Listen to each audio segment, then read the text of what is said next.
Morning, everyone. Welcome to the Tuesday meeting of the VOCC. If you want to join me, we'll rise and do the flag salute. I pledge Allegiance to the flag of the United States of America and to the republic for which it stands, one nation, under God, indivisible, with liberty and justice for all.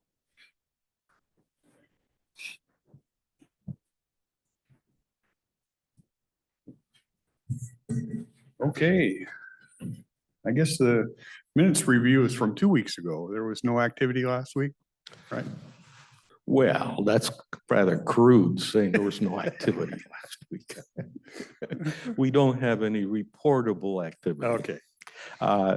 Yes, I did read the minutes and move to approve those minutes. Okay, we have a motion to approve minutes. Questions, corrections? See none, call for a vote. Those in favor? Aye. Aye. Aye. Thank you. I'll run down through the consent agenda. We have two call for public hearings.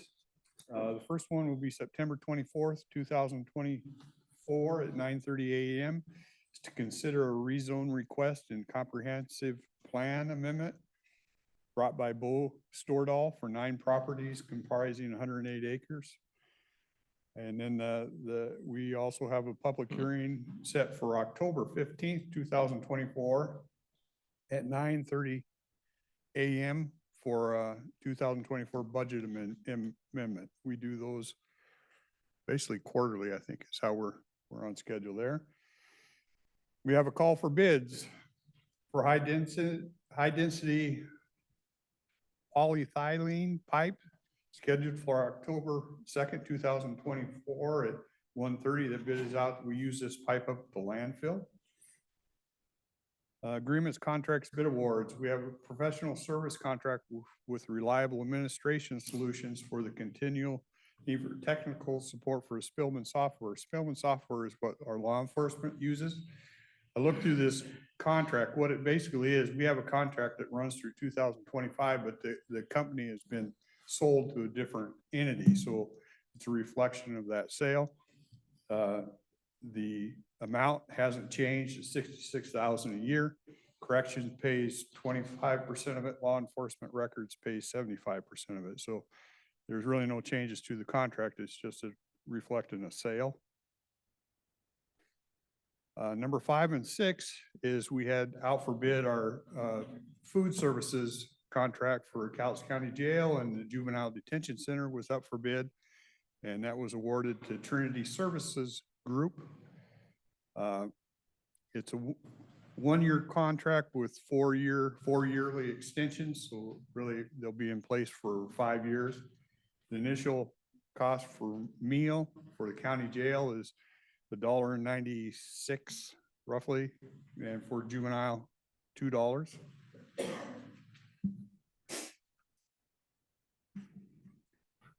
Item 7, completion letter to Capital Heating and Cooling for the Annex HVAC replacement project. The total cost of that project was $298,696.84, and that included Washington State sales tax. We have a resolution to increase the existing Empress revolving checking account for industrial insurance fund to the amount of $60,000. Currently, it sits at $35,000. It's a fund where we keep funds in when we settle claims, like, I don't know, it could be workers' comp, different type claims. We've seen an increase in those claims, and so we're putting a little more money in that fund to make sure it's there when the insurance company needs to pay it out. 2 letters in correspondence, both it's from the United States Department of Interior on the Cowlitz Indian Tribe regarding an extension letter for fee to trust, and then one regarding a notice of non-gaming land acquisition application. So couple things the tribe is doing that we got copied letters on. And then we had vouchers. in amount of $4,087,635.47. Questions, comments on the consent agenda? Yes, Mr. Chairman, the activity of the Cowlitz tribe is tied to parcels of land they own near Olikwa Road, Olikwa Creek. They own this land. They're adding it to their trust lands, which I'm assuming means they no longer have to pay taxes on it. Gotcha. And it preserves some of their traditional fishing sites. The other thing that I wanted to point out had to do with the contracts for meals. Both of the jail meals and the juvenile detention meals are at a discount from the previous contractor. The agency that won the contract also already provides commissary services for the jail. So because they're already here, they can reduce the costs of delivering the meal services. So that was kind of a bargain. Although those annual increases will reflect built-in cost of living adjustments, which we don't know until the year occurs. So again, some cost savings of those things. Last, the call for hearing for the 108 acres is the old abandoned quarry off of Walker Road that the owner wants to develop into residential uses. So converting the quarry into residential uses and could be a nice little development up there. Mr. Chairman. Thank you. I move approval of today's consent agenda as presented by staff. Okay, we have a motion to approve. Chance, questions, comments? Yeah, I have a comment. Yeah. I'm a little in a friendly, friendly quibbling mode. It's, well, maybe I'm not. It's polyethylene. Oh, yeah. Okay. Yeah, and the other one is regarding the contract with the meals. We don't have any specific insight as to why the Trinity Group was able to underbid the, I did know the name, group anyhow. Summit? Summit, yeah. And so it was only conjecture on our part that it was sort of, they were viewing it as a package deal, even though I don't think it originated as a package deal. Right.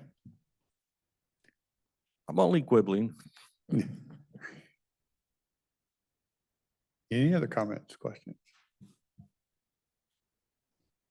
Okay, we'll take a vote on the motion. Those in favor? Aye. Aye. Also vote aye. Thank you. Motion items. Public Works. I need him to phonetically spell out those big words. And even then. Yeah, sometimes- even then I'll get it wrong. You don't remember your organic chem class from high school? No, I don't, Art. So good morning, Susan Eugenius, County Engineer.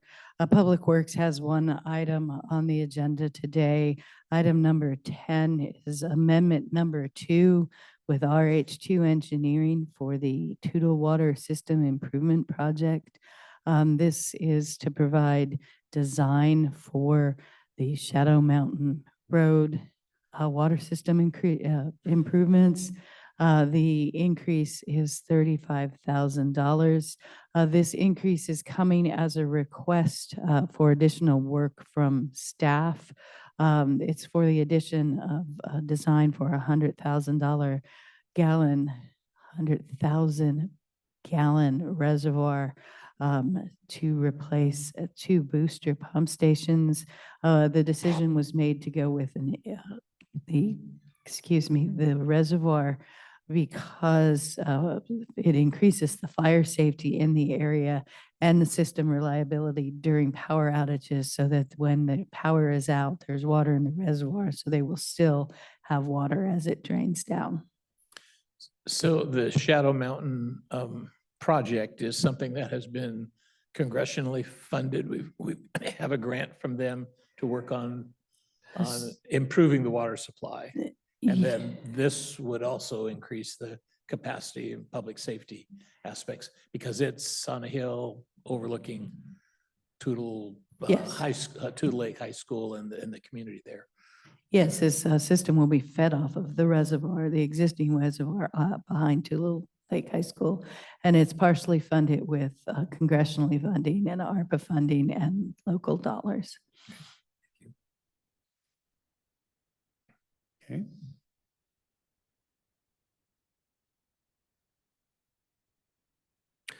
RH2 Engineering, how did you pick them initially? So we go through an RFQ process. That's a request for qualifications. Engineering firms, architects, and survey firms are purely selected on qualifications. So in 2022, I believe we went out for a request fall of 2022. We did a request for qualifications. I do not recall off the top of my head how many submittals we received. Then those submittals are reviewed by a team within Public Works, generally 3, because it's always good to have an odd number. So we rank the proposals and pick our top selections. That we generally do an interview process of our top 3 submittals. And based on the submittals and the interview process, we select the firm that we consider has the best qualifications for that particular project. And then once that is done, we negotiate a scope and contract with that firm. They're a pretty broad-based engineering firm, aren't they? They do a lot of things. I believe they do. They do a lot of water projects in this area. They work with Beacon Hill Water Sewer District quite frequently, and I know they've worked with the city of Longview also. Just adjusting my hearing aids, making sure I got every word. Well, that's going to be tough today because my voice keeps fading in and out.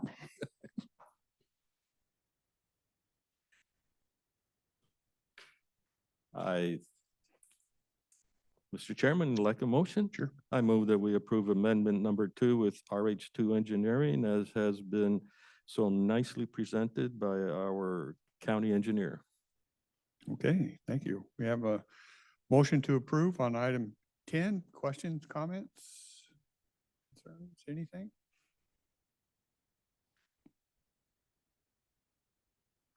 Okay, seeing none, we'll call for a vote. Those in favor? Aye. Aye. Aye. Thank you, Susan. Thank you, gentlemen. Facilities maintenance.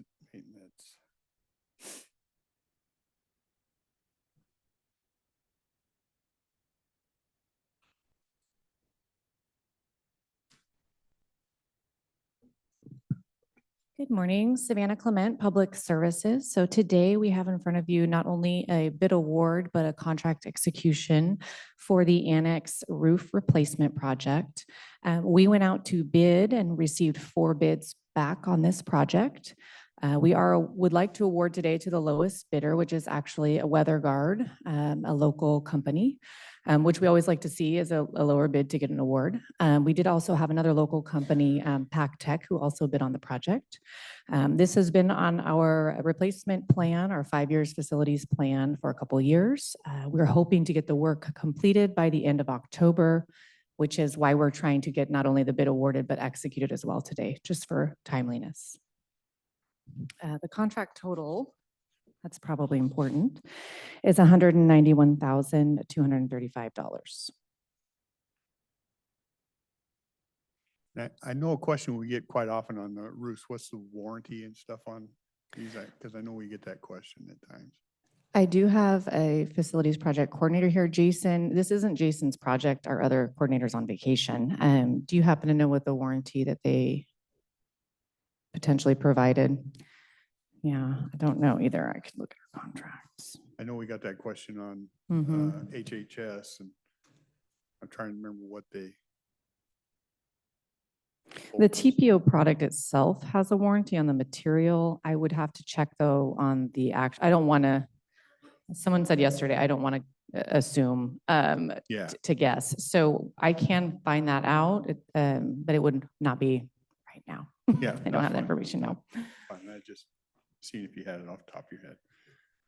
I think you'll recall that we do have plans for a major change in tenants in the annex. We're bringing over a county office of public defenders Mhm. that'll be housed over there. So Mhm. time is a little bit of the essence to kind of combine those two different steps. And I think that's the appropriate way to go. Yeah. Yeah, I don't have any trouble with the project. I was, just know that question has arisen. Mhm. But if you'll make sure you report back to us on that warranty issue. Yep. I would make a motion that we award the contract for the removal and replacement of the annex roof and the installation of a new TPO membrane roof system to WeatherGuard Incorporated and authorize staff to execute said contract. Okay, we have a motion on the floor to approve. Question? Yes. Is this a preventive measure, or we already have roof damage? I would say a little bit of both. It was already on our schedule, but there are a few active leaks at the annex currently. So we had planned to do it and then finding recently that there are some active leaks occurring. Is there any indication that potentially they'll find some ugliness and this will be a higher cost? There's always a chance, especially on an older building like we have a lot of here. However, with the bid walks and the inspections that our crew has done, we haven't found anything other than the active leaks that we've located. Thank you. Mhm. Okay. Any other questions, comments? Okay, I'm seeing none, so we'll call for a vote. Those in favor? Aye. Aye. Aye. Thank you. Thank you. Health and Human Services.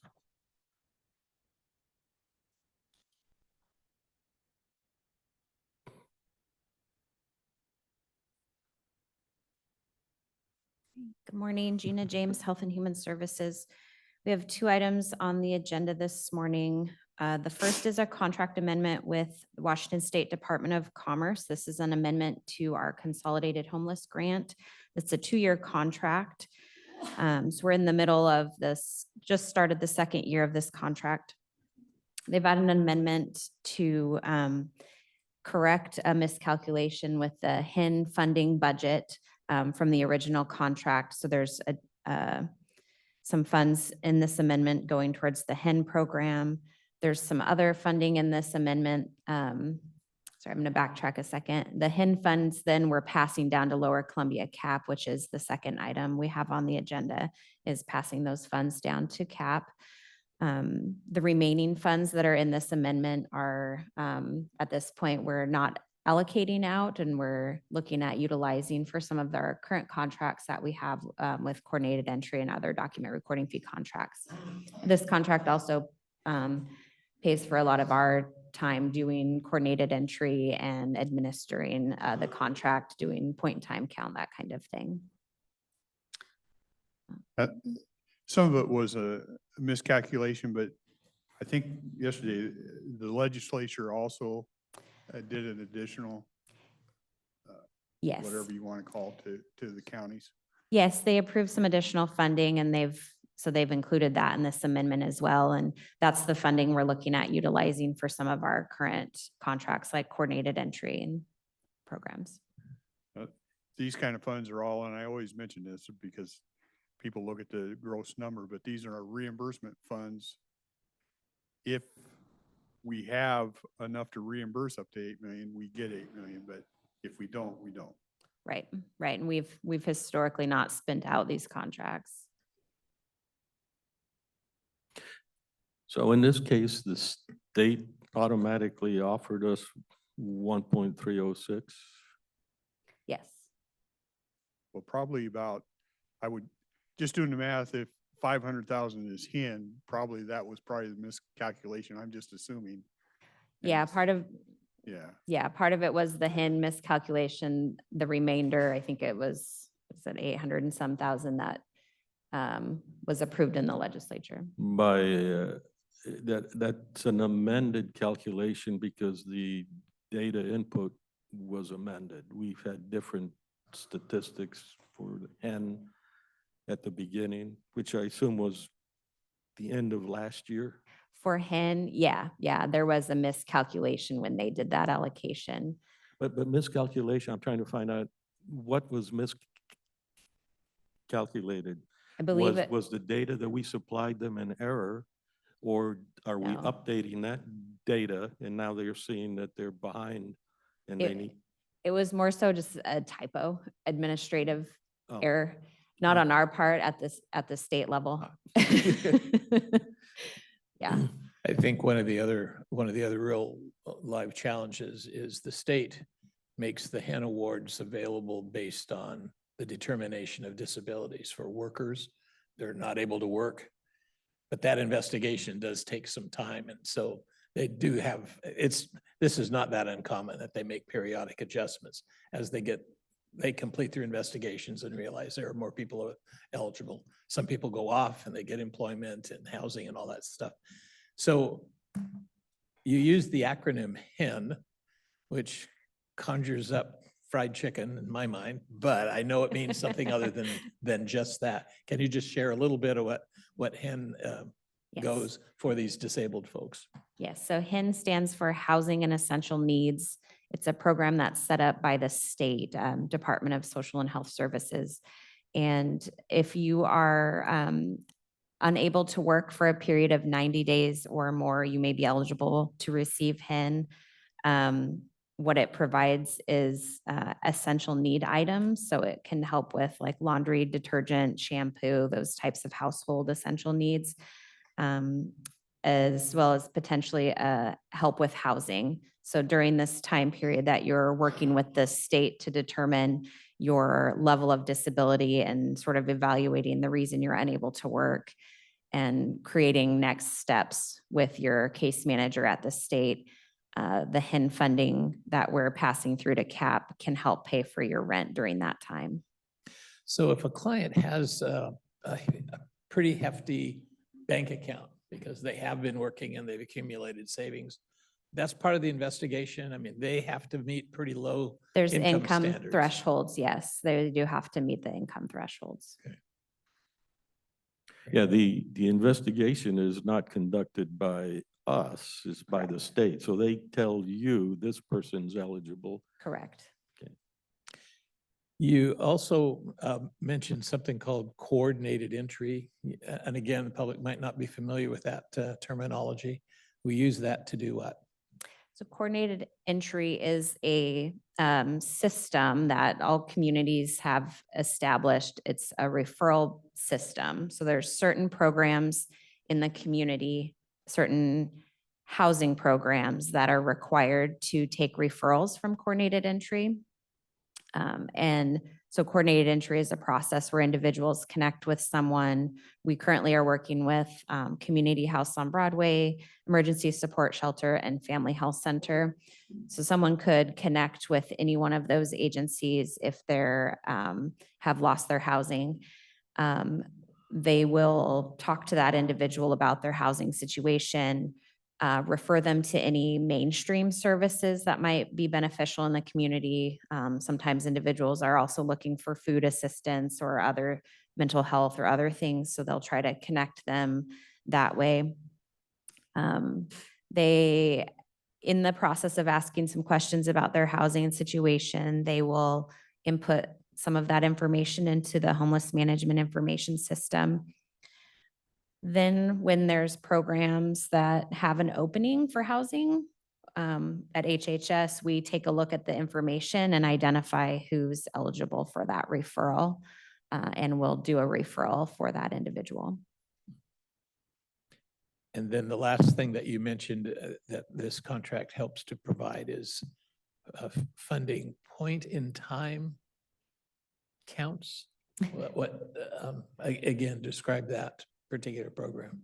So the point in time is state and required by the state from the federal government to it's an attempt to count the individuals in your community who are currently unsheltered. There's also a sheltered count, but that happens through the database system. So the unsheltered count, we are responsible for doing. So it's looked different over the years. We've done big events where we've invited providers and invited individuals currently homeless to come in and connect with resources, and we count them that way. The last few years, we've gone out and worked with different outreach providers in town to go out and connect with individuals currently living on the street to complete the point in time count surveys. The state uses that information. They have to provide that up to the federal level. They use that in their applications for funding. We don't necessarily use it. We don't use it that way locally, and it doesn't affect, it's not connected to the funding that we receive from the state. So prior to this money being made available, that we normally, we've had coordinated entry for a number of years. That used to come out of document recording fees, and our hope is to make more of those locally generated funds, document recording fees, available for the programs we have been helping, which is the Housing Authority and Campus Towers and a number of different programs. I think the latest one was Habitat for Humanity. We'll have more funds to help local agencies addressing affordable housing issues. Yes, So it's yes. a good We've been- adjustment in. Yeah, we've been in looking at funding. shifting the funding over to this contract so we can free up some of our local funds. Mhm. Go ahead. Just taking a look ahead, is number 13 hen orientated? Yes. Okay, so I'll stay back on 12 then. So yesterday when we talked, we asked for some statistics, and you haven't had enough time to do that. I would encourage that those statistics will become an ongoing Yeah, part of the process. I have really rough average. I know we've talked about the monthly average of rent. Right. I could get much better information after talking to CAP, but if we just look at our hen spending from last year and the number of people, it comes out to about 6,000 per person for the year. If we then divide that by 12, it ends up about 500 per person per month. And that number includes like the case manager time, CAP admin, it's sort of all inclusive, but that's very rough number. And like I said, I can get better information after talking to CAP. And the admin fees are generally going to be 10% is probably high, but it Yeah. may it may go up to 15. Yeah, depending on who's hen doing the accounting. specifically, I believe is 7. It's Okay. on the lower end. Is that the composite, your fee plus CAP's fee? No, that was, yes, it was. Sorry, I had to think about what data I was looking at. Yes. Okay. So I had argued before that one of the problems with rent subsidies is that it gives the landlord no incentive at all to lower the price. In fact, historically, any time rent subsidies occur, bad things happen. And so it's difficult for me. On the one hand, I know from a principled level, this is not the right thing to do. But then somebody comes up and says, I can't work for 90 days and you want me to go out in the street? And the answer is no, I don't want you to go out on the street. And because we have that system already in there, people count on this. And there's a long history there. I'm just trying to let people know I'm going to have a hard time with this. But on average, how many, the 6,000 computation, how many people were in the denominator? About 250. About 250? Mhm. Okay, and that was, of those, do you have a sense for how long they've been on the program? I can tell you on average, the length of time in the program is about 1 to 2 years. And you know, the reason that it's that long, is because, Is because I know for some individuals, as they're looking and doing those evaluations with the state about their disability and why they're not able to work, sometimes it is a long-term disability, and that takes quite a bit of time to get connected to those resources. At the point that that happens, they then transition off of HIN to the long-term disability supports. But it is a very lengthy process. so, there's so many answering questions. Mr. Chairman, you stop me anytime if you feel I've used up too much time. Um, if I'm a person with a job at a mill and all of a sudden the mill shuts down and because of the inflation and all other things, I'm going paycheck to paycheck. Okay, now I have no paycheck. Mhm. Do I talk to you about HEN, or is there another program that'll help me stay in my home for a bit to see if I can recover? Um, it, if you are out of work, for HIN, it would have to be due to a disability. Okay, So it probably wouldn't be HIN. Other programs that might be able to help are limited, in that sense. okay. Yeah. And Of course, the state has this huge Department of Employment Security that provides unemployment comp for that bridge, so.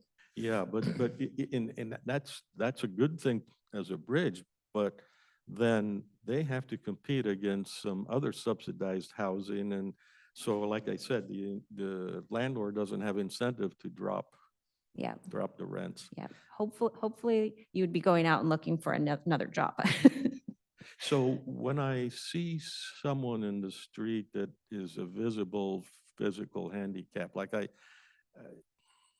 anyhow, in a wheelchair and they're old enough that you know that they're beyond retirement age, they wouldn't have been, they might have been on HEN a long time ago, but now they're probably on some other program. Probably on a longer term support if they're not able to work. It really depends on the situation. If they needed that, they'd come to your offices and you would guide them. I would suggest people start with the state. That's who does the initial eligibility for this particular program. So I would suggest they start there, and the state could also look at, the whole scope of services that they have that they may be able to connect someone to. And then in terms of auditing, you audit CAP? We do. Yeah, we're getting ready to go out actually later this month. So we'll be there on site. That's someone trained in auditing or? It's our staff, and we do some training around auditing, what we're looking for, those types of things. So we'll be looking at all of that. And what things do you look for there? So we randomly select 3 months, and we look at all of the expenditure data and the backup documentation that supports those expenditures. And so we look to make sure that everything that they've invoiced us for, that they have the appropriate backup documentation that supports those expenses. So in this case, we are looking at the rent payments, adding them all up, making sure it adds up to all of those receipts, add up to what they billed us. So we do, as I mentioned, we randomly select 3 months and do that review. We also review the client files and look at the documentation in the client files and make sure that the rent amount that was paid is what is identified on their lease, that it matches up, that they have everything in the client file that they're supposed to according to the program guidelines. Okay, so you're auditing the other paperwork. You don't necessarily go to the fundamental ground truth. We don't, You don't talk to a client and you don't talk to the landlord. correct. Okay. I think every now and then that's a good thing to do. Yeah, we could certainly look at doing that. Anyhow, that's my opinion. I never mind the question because I believe I'm correct in this. We don't have to accept these contracts. We don't have to be the middleman. We choose to be the middleman just so we can educate the public and talk about these Yeah. things. But these things happen whether we're the middleman or not. And we don't have the authority to shut off any spigot at the state or do that type of stuff, no matter how much I may disagree with how they set up some of these programs. So I never mind the questions. I think that's Mhm. one of the reasons we do this is so people can understand where their money's going. During my first term in this office, we issued some contracts to a local agency for homelessness services called Love Overwhelming, and they operated the building, which is right behind the annex. And we got a pretty good lesson about homelessness programs and expenditures. You mentioned yesterday that the HEN portion, or the essential needs, the personal hygiene portion was financed through gift cards Mhm. to stores like Dollar Tree Mhm. that don't sell alcohol or tobacco, Mhm. which I think is good. As you do your kind of auditing of the process to make sure it's all done according to the program goals, have you had an opportunity to double check to see if those who get the little gift cards aren't then selling them on the side to get cash to make bad decisions and subvert? I don't know if you do that and it's a little bit extra, but I think that's useful. They ought to know that they're still being held accountable for making good choices and that we're not providing them an opportunity to evade the rules. Although I'm not so naive as to assume they can't figure something out. But I think if you're doing the auditing, I think that would be a useful tool. Okay, yeah, yep, like I said, we're getting ready to go out this month, so that I will put that on our radar.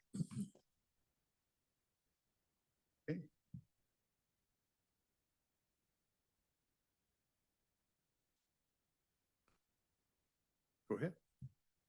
Just a little insight then on housing essentials, support services, and that availability. I've been speaking to some homeless people. One is been disabled from a construction accident for 7 years. He gets $400 a month while he's still waiting for his settlement, hoping to get to the $1,100 a month range at some time in the near future. And of course, some back pay. Plus he gets food stamps, okay? So he's living off of that. I have two others that they're already in the $1,100 a month range. So they're pretty much in their perspective doing quite well, plus food stamps, et cetera. And they have 3 storage units that they store all of their garage sales stuff in. That's where some of their surplus money goes, et cetera. So I'm just wondering, how do those services that are already in place for people and then others applying, how is it really assessed? What is the essential services that these individuals need? How do you know what their other forms of income are, and are they really essential needs that they need? Yeah, so for this particular program, the state does the eligibility. And so they sit down with the individual and look at all of their income sources, what services they're connected to. It sounds like the situations that you're talking about, like they're already connected to the long-term disability supports. Well connected. Yeah. So they would probably not be eligible for this program because they're already connected to the long-term disability supports. But when they're first doing the assessment, they're looking at all the income sources, what resources they do have, and that is all factored into their determination of eligibility. Ron, you bring up an excellent point. I think what you're getting at, that we have a welfare system that has built-in expenditures that we can't seem to control. So those assistance, those grant awards, that $1,100 a month, which is not a whole lot to live on, but you can manage if you're single. Just an example. So the The- daughter and the mother live together, so they have $2,200 a month there plus their food stamps. So it's Now- all based on them having low income, Right. maybe zero earned income. The grants that the government provides for support doesn't count. Doesn't count as their income, right? I mean, typically, the welfare programs are not counted against you as income because you haven't earned them. It's frustrating. You know, the system goes on and on and on. That's one of the areas that the welfare system is absolutely broken and provides no incentive for people to work off of that system. If you're caught in it, you actually get punished if you go to work because you lose all your benefits as soon as you earn a penny over the limit. So it's frustrating. It's virtually nothing we can do at the county level. These are all state and federal policies, and it is insane. Correct. And so individuals like myself and many others that look at, well, how can I help? You ask a few questions and you say, in many instances, help is not really needed. It's just a discipline of how you're spending what you already have and a discipline of poor lifestyle to start with that is frustrating. So one of the agencies that we're connected with is the Southwest Washington Workforce. And it's the government workforce training program. And the regional office is located in Vancouver. And several years ago, the executive director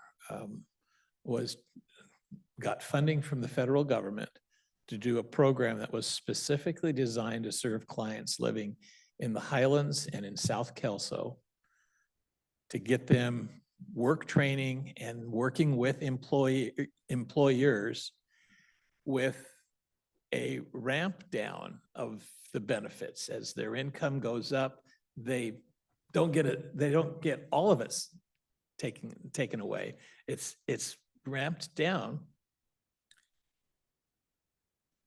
He had the most difficult time getting that ramping down concept across to the state bureaucrats. It was a federal program. The state bureaucrats said, no. If they earn a penny over the limit, they lose everything.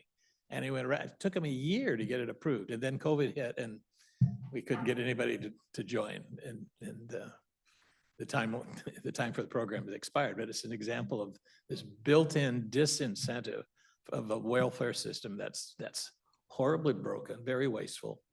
And people get trapped and there's no incentive for them to get out. It's bizarre. Good morning, Commissioners. The consensus that I'm hearing from you guys is a good one with the concern with regards to the welfare programs. And I have spent hours with Gina talking about this very thing.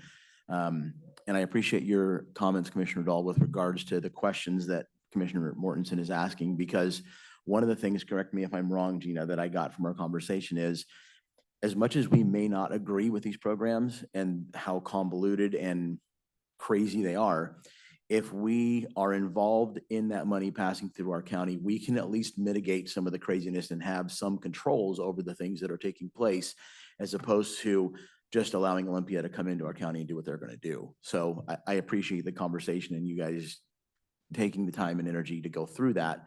But I do think that it's important to understand that as much as we may disagree with those things, if we can keep some level of control within our county of what the state does, I think that's a positive thing.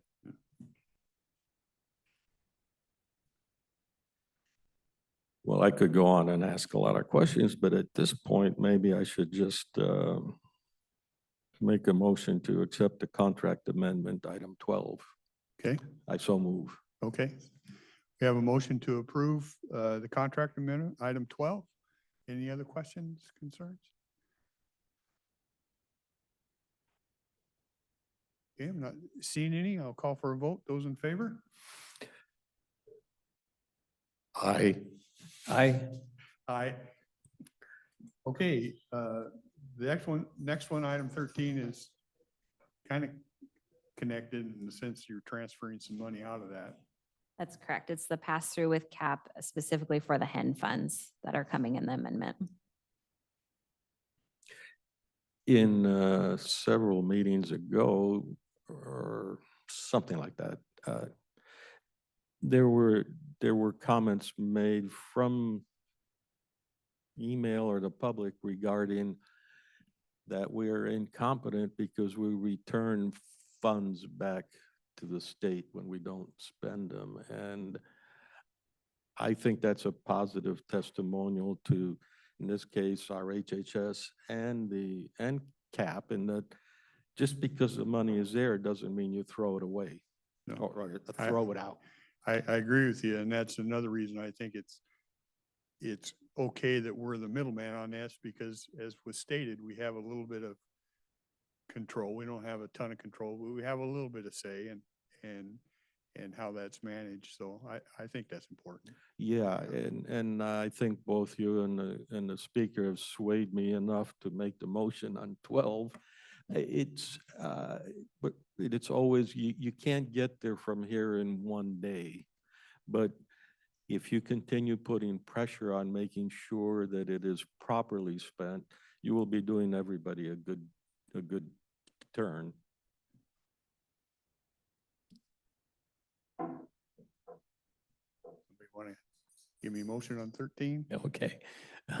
Mr. Chairman, I move that we approve the contract amendment with Lower Columbia CAP for assisting program who are experiencing homelessness in obtaining and maintaining stable housing and essential needs based on an increase award of $502,500 passed through from the Washington State Department of Commerce and the state legislature and the taxpayers of the state of Washington. Yeah, I like that last part.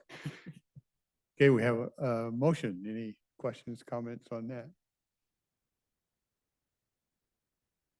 Okay, before I call for the vote, I thank you for taking the time and Mhm. putting up with the questions and answering. I think it's important that interaction to take place, so I appreciate that. Okay, I'll call for a vote. Those in favor? Aye. Aye. Also vote aye. Okay, Thanks, thank Gina. you.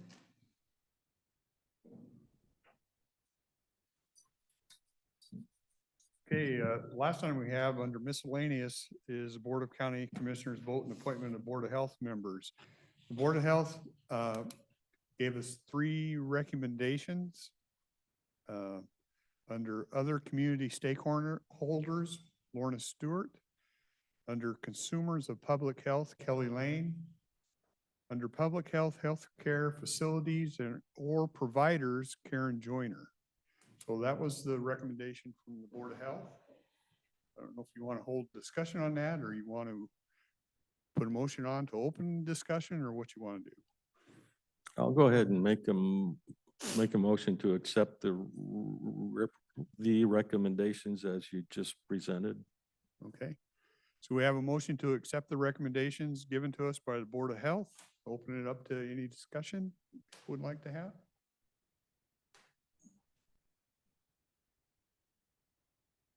Okay, we got a hand raised. Dave, if you want to unmute yourself and go ahead.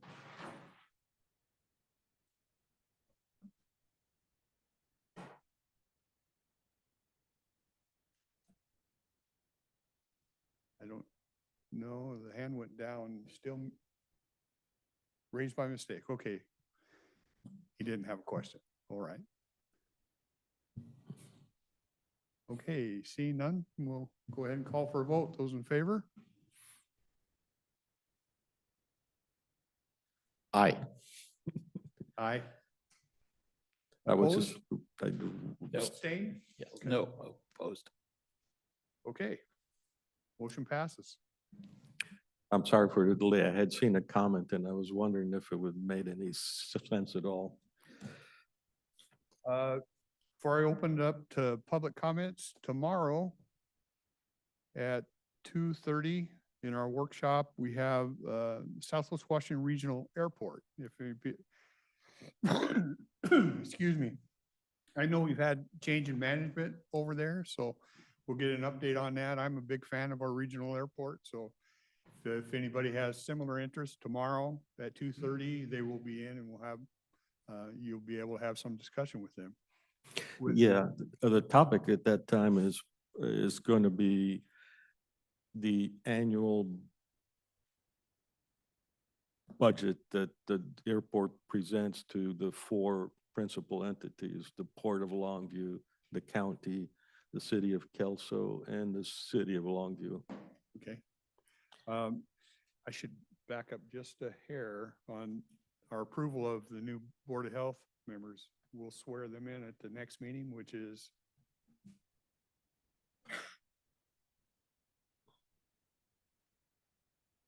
the 24th of this month. Okay, on 24th of this month, the Board of Health meeting, before we start that, we will swear in the new members and they'll take their seats. Okay, now we can move forward. Public comments.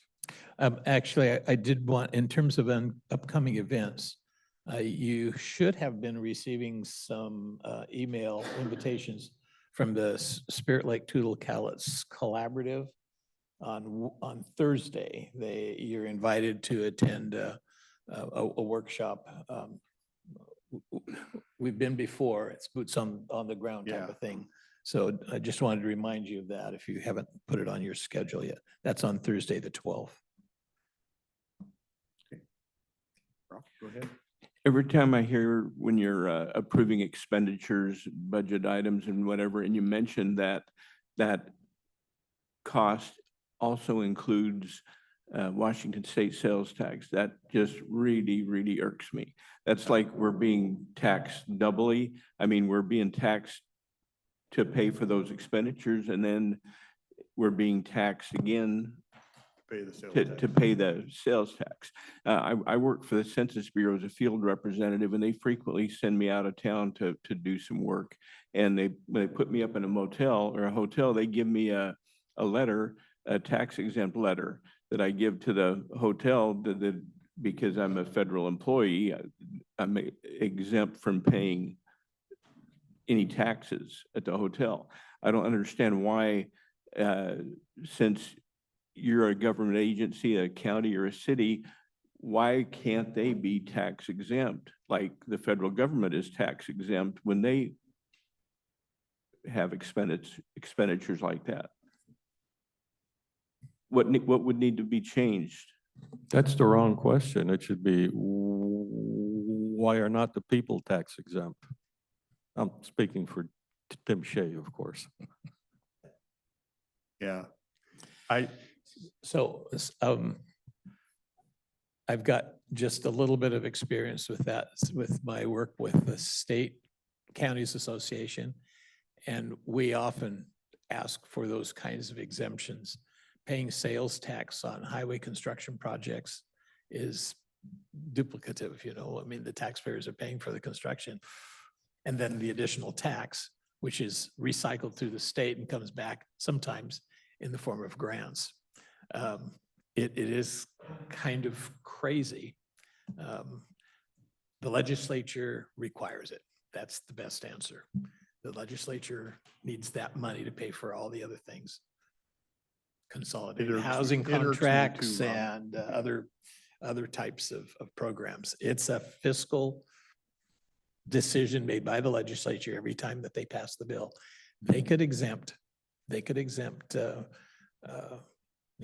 construction projects and things like you're talking about, but they choose not to. Well, thank you.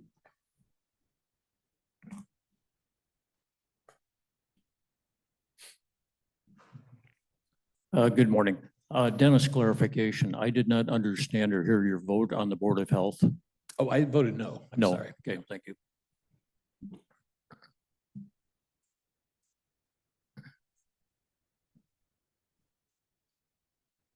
So I will follow up on Larry's question regarding the Board of Health vote. Is that just challenging or if I might inquire into Commissioner Weber's stance, is that by representing the public members that you are putting on the board, and you are giving a no, saying that you don't agree, is that give an indication that you don't agree with the process or the people, or you don't care? Oh, I didn't agree with the folks that, I only voted for one of the three people. I didn't. So, So on the same basis, we're going for a national election and other things. So the people that can't vote for one or the other because they can't make a decision or whatever, they say, I don't care, I don't vote at all. Just concerned about representing us. And are you representing us or yourself? I'm representing the results of having interviewed all the candidates, and I don't think the best ones were selected. Thank you.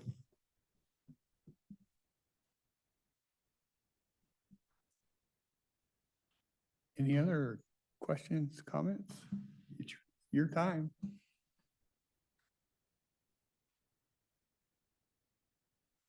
Anything else from you, gentlemen?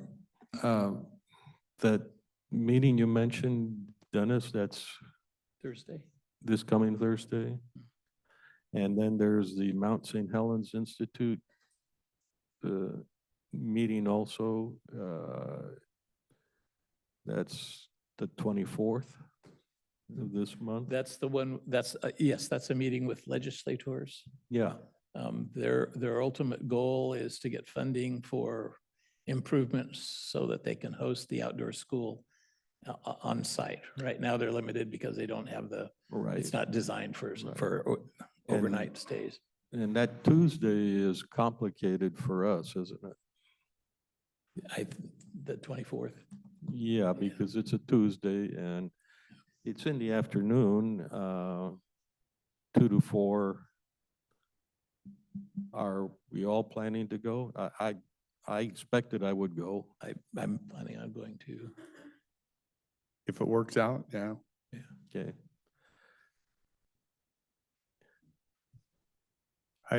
I kind of like what they want to do up there, so I don't disagree with their idea. Yeah,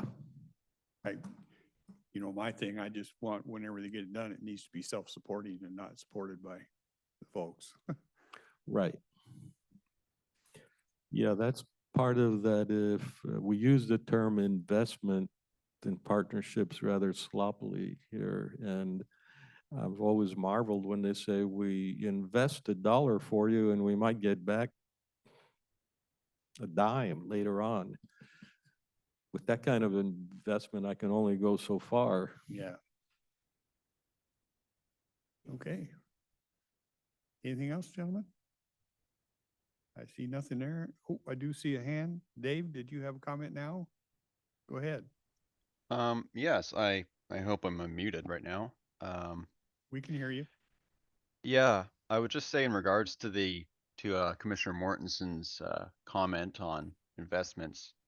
I mean, when it comes to my public tax dollars and I find a ballot measure, say to invest in project A, I don't consider it an investment looking for a return in necessarily in dollars. I think the public, along with all these homeless programs and other such investments of our tax dollars, are for a public good. I mean, they don't necessarily garner a monetary return as a traditional investment or retirement investment. We're buying a non-monetary product necessarily, funding education programs, homeless programs. I mean, we recognize that there's an issue and we need to solve that issue. I mean, is there necessarily a return in it? No. So I would just say that in the public sphere, an investment is not necessarily made for the intent of a monetary return. So Yeah, I think that's a very valid question, and it actually plays into one of my concerns about almost everything. I've said that I'm more of a holistic individual, And implicit in in a holistic approach is the time scale involved. If you invest $1 today and tomorrow you only get back 10 cents, that's okay. But if after 5 years or 10 years or 100 years, you pick the time scale, you don't get anything back for that dollar that you spent, then you probably didn't spend it judiciously. And in some cases, you actually grow the problem, and that's something was discussed earlier today when Commissioner Weber talked about the ramp down. You know, he's concerned about the negative signals we give, and the ramp down is an excellent idea. Any sensible individual isn't going to earn an extra dollar if they lose $100. And really, that's all I'm saying. And the crux always is, how do you do the measurement? There's the tangible and the intangible, and we're all pretty aware of that. It's much more difficult for me to spend a tax dollar on intangibles, because that can open up all kinds of doors of misuse. So I will tend to focus more on the tangibles when it comes to the public expenses. So I take a look at how, the number of people in poverty, the number of crimes committed, and you go on and on like that, and you just see, are we making progress or not? That's the metric. So anyhow, that was a good question you had, or it was a good comment. So one of the other challenges you have is that there are certain government programs, federal government programs, that are financed through deficit spending, which means we're actually putting in debt, not only our children, but our grandchildren, to pay off debts for things that we do today. I suppose that there is a type of a logic that would say, if those expenditures are investments in activities or projects that help improve national productivity, that is perhaps highway, port, airport improvements that help commerce work more effectively, so that we grow the economy and everyone is wealthier, and we can, pay off those future debts with dollars that are generated by these improvements. Then you've got a kind of investment. It's just almost always the case that in the year before presidential election, they spend a lot of money and they borrow it from future generations who don't vote. And the priorities are a little bit backwards, not a little bit, significantly backwards.